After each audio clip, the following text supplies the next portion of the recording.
This video will contain spoilers for Torna the Golden Country as well as the main story of Xenoblade Chronicles 2. Honestly, just play the fucking games already.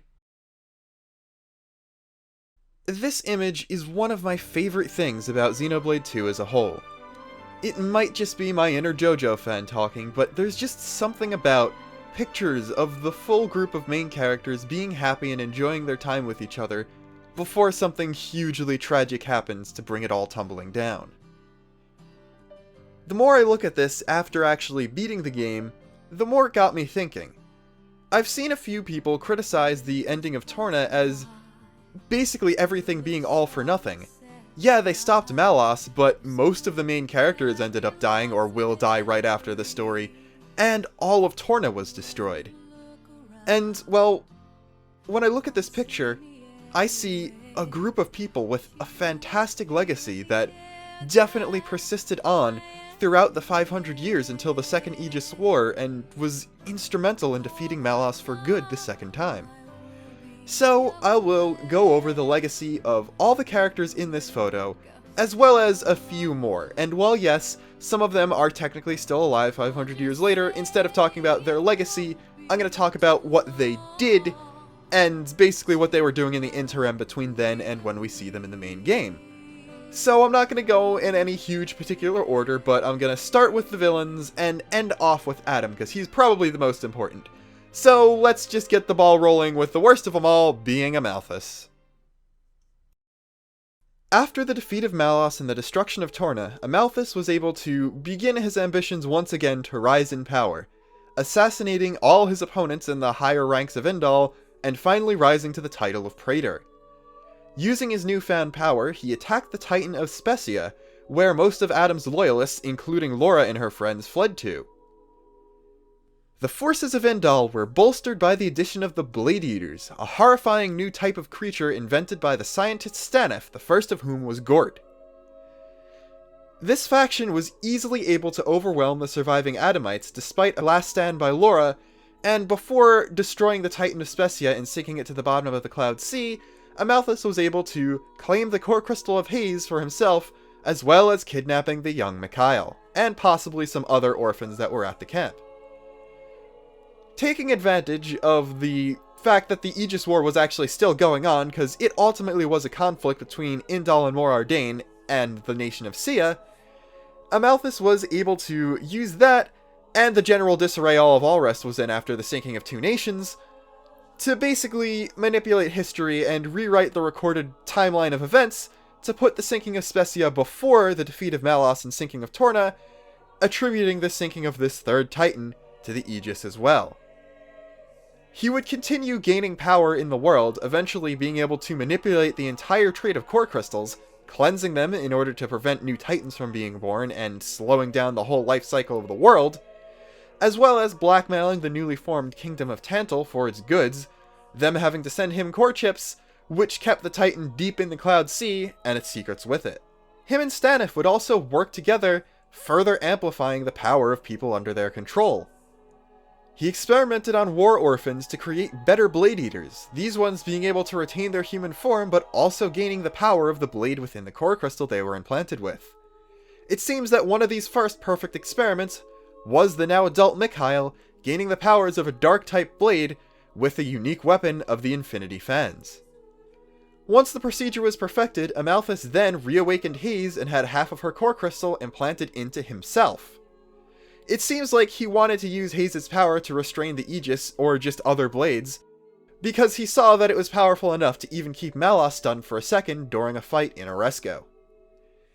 He also had the Indaline Titan itself modified to further bolster Haze's power, as well as his own as an Aegis driver, extending her ability to control and manipulate blades and titans to a very wide reach, granting him a huge trump card in difficult battles.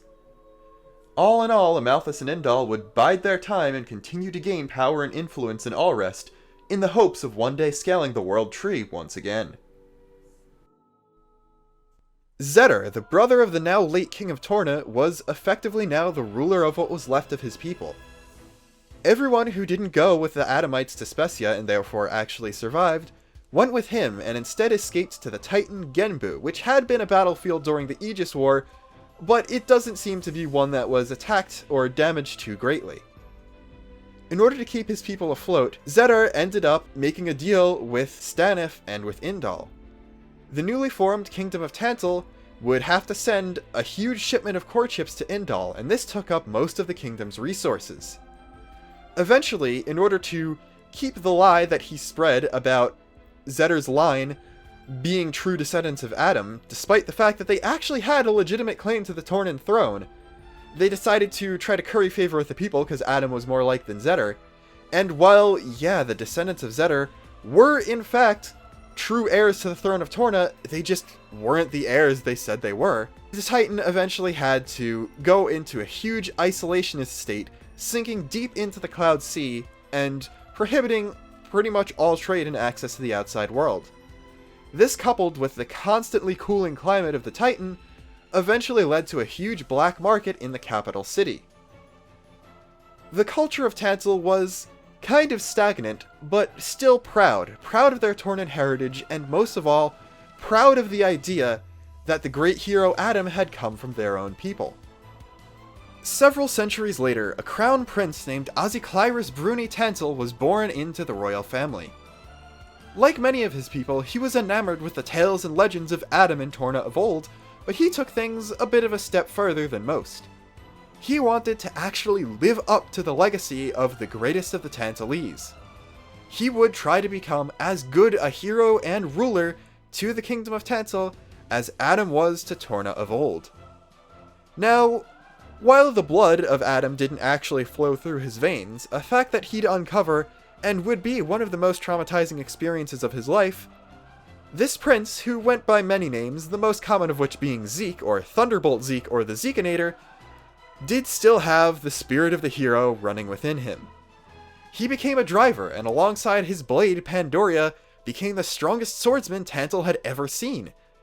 Eventually, though, he did get kicked out by his father because of his rebellious nature, but instead left to travel the world, spending some time with Amalthus and Indal, and ultimately joining up with the new driver of the Aegis in this new age. While he never became an Aegis driver like Adam himself, Zeke was still a very powerful fighter, possibly on par with Adam in his prime himself, and was an instrumental ally to the Aegis as she sought to take Malos out once again. And of course, they ultimately succeeded. Moving on to Malos himself, he did somehow manage to survive this crashing of his siren into the depths of the Cloud Sea, and while his powers were greatly diminished, he still was able to eventually claw himself back up.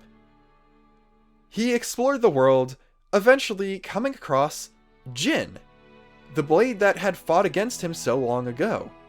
He realized, though, that Jin was a very different person than the one he met back in the Aegis War. He had become a flesh-eater, consuming the cells of his driver in order to stay alive, and try to reunite with her somehow after her death. The two of them eventually struck up a friendship, partly because of their mutual disillusionment with the world, and very much so because of their mutual hatred of Amalthus. They formed a new group, taking the name of the kingdom Jin was paragon of, Torna.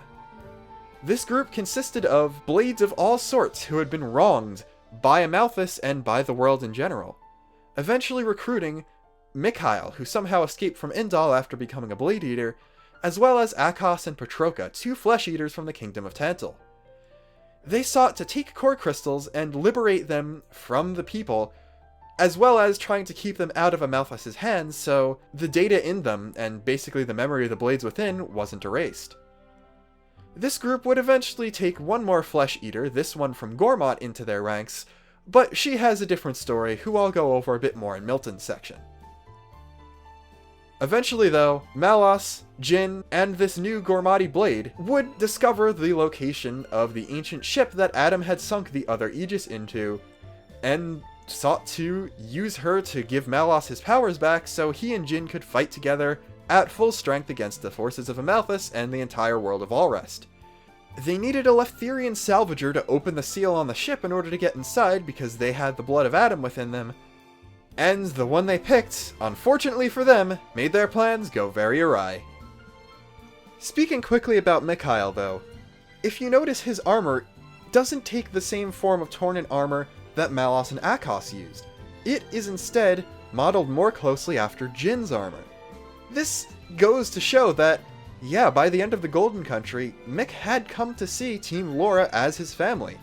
And well, Jin was a father figure to him, and after Lora died, he was the only family he had left. You can clearly see why Mick decided to join the organization of Torna once he saw that Jin was in it, despite the fact that Malos was part of it too. With that though, we can move on to the half of Mick's family that was gone, Lora and Haze. Haze, unfortunately, because of Amalthus' meddling, would eventually lose so much of the data in her crystal that she didn't even remember her own name, instead going by the name Fan Lenorn, goddess of the Indaline Praetorium. She would work as a bit of an envoy for Amalthus, using her power whenever necessary, and you could see most of what happened to her in the base game of Xenoblade 2, so I'm not going to go into her too deeply. Lora, on the other hand, has a much more concrete legacy that Haze did, of course, have a part in building. Her and Jin invented a brand new way for drivers and blades to fight together. It was as a result of them not being able to afford another weapon for Lora, but it was still revolutionary all the same.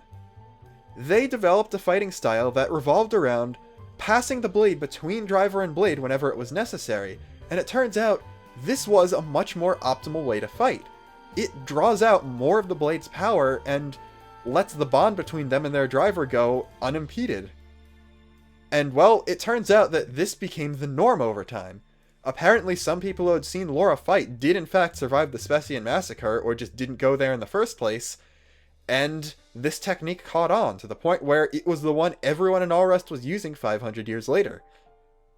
Eventually, this style would come into the hands of the new Aegis driver, and using it helped him get even closer to Mithra and her other personalities than Adam ever did, eventually drawing out her full power, and using that power to protect the world.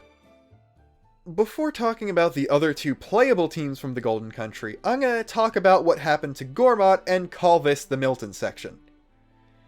At the time of the Aegis War, it was basically just a loose confederation of tribes, led either by a person called the White Chair, or out of a location where there was a council, and that location was called the White Chair. It's a bit unsure as to which it actually was. However, over time, as the population increased and people grew closer together, the tribes became a lot more unified, eventually having an actual chief. The hamlet of Torragoth, which was destroyed, burned down during the Aegis War by some humans, not even Malos or his forces himself, would get built back up, becoming the capital of this new united Gormott.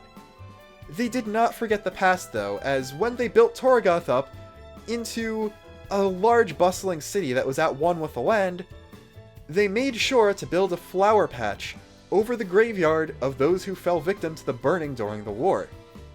Eventually though, Morag, seeing problems with the environment of its own titan, would invade Gormott and fight with Uriah over it, eventually claiming it as a province of the Empire, and they eventually did establish a very big military presence there, recruiting Gormatti as drivers for the army, and just eventually starting to use Gormott's resources like they used the ones from the Titan of Morag.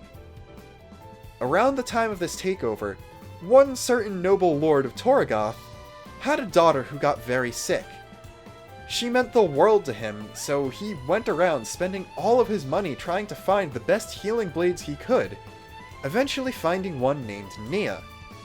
This blade, who seemed remarkably similar to a Gormatti in appearance, eventually became very close to the family, viewing the sick girl as her sister, and the man who became her driver as her own father. Despite that, her vast powers still weren't enough to cure the girl, and she eventually died of her sickness.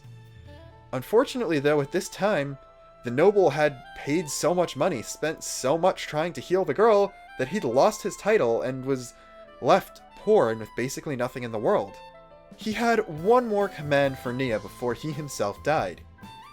She would take her sister into her, allowing her to survive on, and as such, Nia became a flesh eater.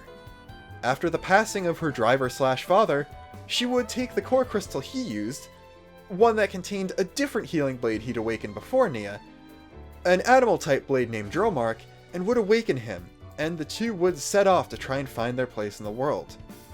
Now, because Nia was a flesh eater, she was pursued relentlessly across the world by the forces of Indal, eventually being captured and put on some sort of transport titan ship. However, this ship also had core crystals on it, and she was rescued by Jin, who attacked it in order to free the crystals, but he also noticed Nia was a flesh eater and saved her and Dromark as well. The two of them joined Torna the organization, and went with Jin and Malos, as well as Malos's blade Sever, to go and recover Adam's ancient ship and get the other Aegis so Malos could regain his power. Since she was a new member of Torna, Nia wasn't privy to all that information. She only knew that they had to go to Argentum to look for Leftherian salvagers. However, the one they met there ended up sending Nia down a different path entirely. One to redeeming herself, one to being accepted by everyone for who she was, and one to find that place in the world she had wanted so greatly. Finally getting to a nation besides Indal that actually survived the Aegis War, it seems that Hugo's death in battle at such a young age marked a bit of a regime change for Morag. Active rulers, at least young ones, were not allowed on the front lines anymore, and the position of Special Inquisitor eventually grew from just the person who would recover the crystal to the jewels of the Empire if they were to fall in battle, to the Emperor's right hand, and one who would fight in their stead if they were unable to do so themselves. Morag would continue expanding its empire as I mentioned before, and one day, several centuries later, about the same time Prince Zeke of Tantal was born, an heiress to the empire named Morag Ladare would see the light of day as well. She was groomed from a young age to take over as Empress after the current Emperor passed away. Now this man was a bit of a violent one, somewhat of a warmonger, and not a very well-liked ruler, because while he did oversee the annexation of Gormott, the annexation itself was actually done through a very bloody war with Araya that left lasting political tensions between the two superpowers.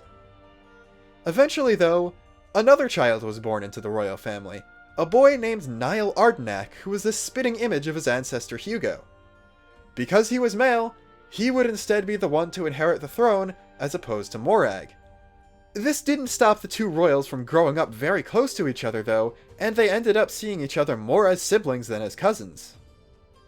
When the Emperor died, Niall took the throne at a very young age, though he was given a Gion as a personal assistant and bodyguard to help out with the running the Empire things, as he was known from previous records as being a very mature and very thoughtful blade, though his usefulness to history was a lot less than Brigid's.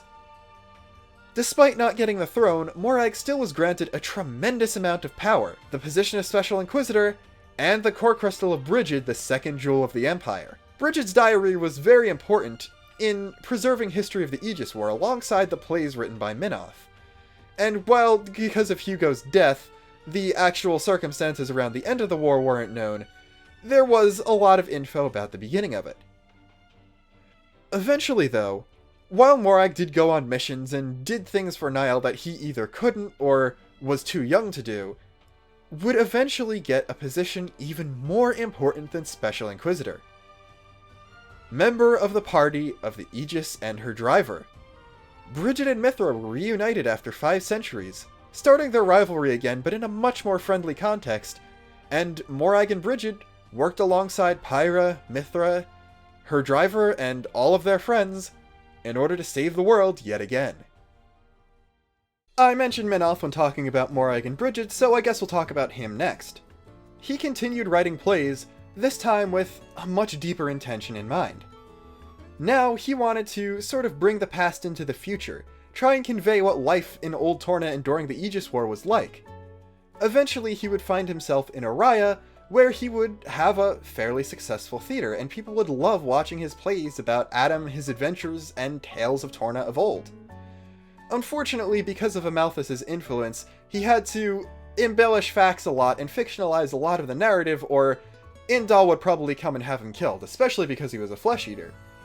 And eventually though, despite his plays doing well and people learning a lot from them, he did still feel a bit unfulfilled. That is, until he recalled something Lora said oh so long ago. She wanted to, after the war was over, create a place where war orphans of all kinds, like Mikhail, like Milton, and just people who were displaced or wronged by the world could come together, be together, and live in safety and harmony. As such, he joined a mercenary group, or founded, it could go either way, and founded a village in the stomach of Araya that he called Garfont. While it was run by a band of mercenaries, the group practiced inclusiveness and diversity. Anyone from any Titan who wanted to join was welcome, and basically as long as you were a good person, then you were welcome there. They would take in war orphans, and really only do jobs that good people would do. They were mercs, but they weren't ruthless murderers or killers. They would fight for money, but they would make sure they were fighting for just causes. Eventually, Minoth would run into a man named Vandam, a disgraced noble of Araya who decided to leave all that life after the untimely death of his son, and instead become a mercenary. The two became fast friends and fought together quite often. It's even possible that Vandam was the only driver Minoth ever had beyond Adam and Amalthus. Eventually, though, Minoth's age and his status as a flesh-eater got the better of him, and he became too old to fight, and as such, Vandam instead awakened a blade of his own, finding an avian one named Rock. Minoth would move back to his playhouse in Fonzamaima, and would still continue to adopt an orphan every now and then, calling him their grandfather. He and Vandam would still stay on good terms after all that, and they both had pretty important parts to play in the Aegis War as a whole. After Vandam's death at the hands of Torna, Minoth was requested by the new Aegis driver to write a play about Vandam's life. By doing this, that would effectively put Vandam and Adam on the same pedestal, both as great heroes that the great playwright Minoth wrote about. Despite that though, Minoth probably saw a lot of parallels between his two good drivers, aka the ones that were in Amalthus, and agreed to write this play. By the end of the Second Aegis War, it still wasn't completely finished, and his health continued to fail, but I like to believe that Minoth did finish it and see it performed at least once before he died. With that though, we can finally move on to the mighty Aegis and the hero of Torna. The first thing they did after saying goodbye to Lora and sending her off to Specia with the rest of the forces, Adam and the Aegis, who now went by Pyra, took a trip to the Leftherian archipelago, namely the Royal Tornan spirit crucible Elpis. While they were there, they sealed away the mysterious third Aegis sword, so deep in the crucible that even Adam would have a hard time reaching it, especially with the now much more limited powers of Pyra as opposed to Mithra. At some point though, they got news that Specia had been sank, and it's very likely that in her depression, Mithra, and by extension Pyra, who is just of the personality to think this, would blame themselves not being there for the loss of the Titan. As such, when told in the future that the Aegis caused 3 Titans to sink, as per Amalthus' twisted history, they wouldn't disagree with that, or call someone out on the fact that the Aegis didn't sink 3 because, well, they blamed themselves. They think it was the fault of the Aegis that Specia was gone as well. This probably exacerbated things for the Aegis, and she requested once again to be sealed away, as well as the sword, in some place where no one would ever be able to find her. As such, Adam got an old Tornan ship, stored the Aegis within, set Pyra to sleep, locked her up with her own sword, sealed the entrance to the ship behind a lock that only people of his own bloodline could open, and sank the ship deep into the Cloud Sea.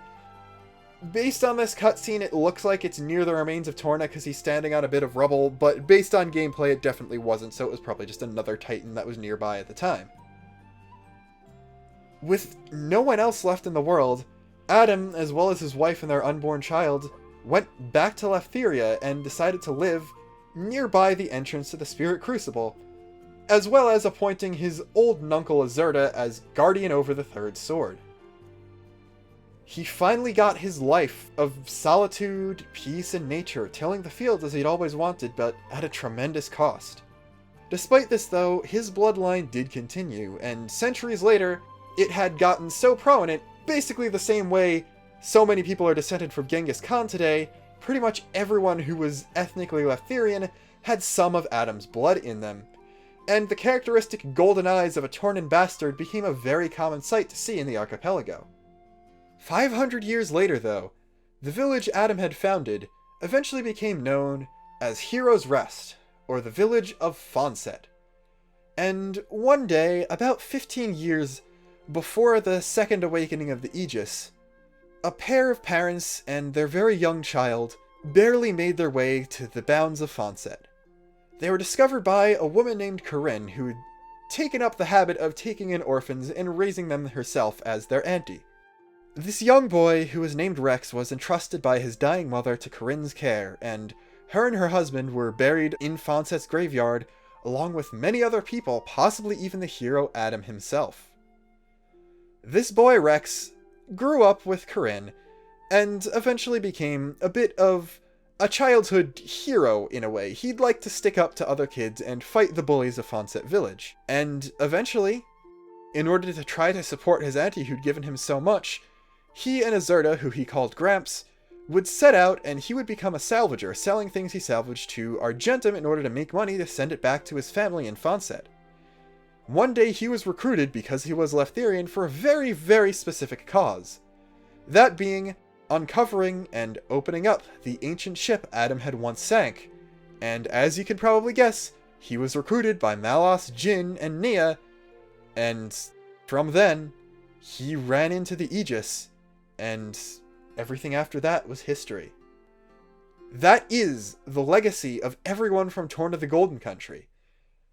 Yeah, they kind of screwed up at the end, and Adam ultimately wasn't as great a hero as everyone thought he was in the future, but it was their spirit, their heroism, their light that got sent to the future and was basically the reason everything else happened. Rex wouldn't have succeeded. Rex wouldn't have gotten very far at all if it wasn't for the legacy, the shoulders of everyone, all the heroes of Torna that he was standing on and he was being supported by. Before we go though, I want to talk about the photograph once again. And think about one way that I wish it was kind of used. This is the one change I would make to the base game after seeing Torna. It's kind of a dumb one, but I do like it all the same. I wish that, first off, there were multiple copies of the photograph made in Torna. It was originally supposed to be just a Lora and Jin thing, but everyone photobombed it, so I kind of wish that there were copies made that at least each team got one. And that Minoth ended up with a copy. Then, later on in the story of the main game, when meeting Cole and Araya, he would give a copy of the photograph to Mithra once she awakened and before they set out for Indal. That would then mean that Mithra would be able to maybe tell a little bit more of her story. I'd say not go too big into detail. Maybe she would just keep it completely secret. Minoth did have a conversation with Pyra in private, and he could have given the picture to her then. But I want the party of the main game to have taken a picture as well. Unfortunately, it's kind of weird because there aren't very many places in the story where the entire party is together and they're not in a time crunch or in a place where they couldn't easily get a picture of them taken. So the best bet I could think of would be either in Indal or in Tantal before going to the palace. In this picture, there would be a bit of a comedic debate over which Aegis would get to be in it, and Mithra would be like, no, I was already in one of these. This is your turn, Pyra, you can have this. It would be a bit of a sign of Mithra's development, softening up a bit again, and just a way to have something very special at the end. There would be a picture of the full party. It would just be Rex, Pyra, throw Rock in there because Vandam really should have not been given as much of a shaft as he was. Then Nia in her driver form, Dromark, Tora, Poppy, probably Alpha, Morag and Bridget, and Zeke and Pandy. They'd take this picture, there would be copies made, it would be framed, all of that stuff, and then it would come into play once again at the end. Torna ended with Jin burning his copy of the picture, but I want the base game to end with a much more hopeful and much happier glimpse at the same photograph. Yeah, I preferred the original ending that ended basically at the core crystal glowing, it being ambiguous as to whether or not Rex could even awaken the Aegis, but if the two of them have to come back, I want them to go a little further than the ending we got. Rex had a vision of him, Pyra, and Mithra all living together, but the two's personalities were kind of swapped. So why not make that sort of happen, at least with them living together in reality? The three of them could be living maybe in whatever Corinne's new house was, and at the end it could pan to just a similar dinner scene, but Pyra's making the food, obviously, to the one in the vision. And you could see them eating together, probably having a big table, with a lot of the important characters who still survived. Like, put Niall there, put you and Zuo from Garfunt there. Just make it a big feast, everyone enjoying themselves together in this new safe world. Pyra's doing the cooking, Rex and Mithra are having a lover's quarrel type argument, but then it pans over to the windowsill, and on it, you see two framed photographs. The one of Mithra with the heroes of Torna, and the one of Pyra with the heroes of the New World. And that is how I would have ended Xenoblade Chronicles 2. It's also how I'm gonna end this video, so hey, YouTube, I'm pretty sure their algorithm has decided to kill my channel recently, because my numbers are seeing a lot of downturn, and I got a lot of cool stuff planned for 10,000 subscribers, so I kind of like to actually get there at some point, so I'm pretty sure if you have friends who also like Xenoblade, they're already subscribed to me, but if you have any who you don't think are, send them my way, like and comment, share the video, all that stuff, and please do the same for any of my videos in the future, because there's a lot of stuff I want to make, but I'm kind of worried it's going to stop reaching people anymore. I've already heard reports of my videos not showing up in people's sub boxes and them not getting notifications, so yeah, it's pretty bad. If you have Twitter, definitely follow me there, because I'll be tweeting out every video I upload, and as always, thank you for watching. This was a pretty emotional video to make, to be honest, and I'm glad I did. So, yeah, see you guys next time. I have no idea how I'm going to top this, though, jeez.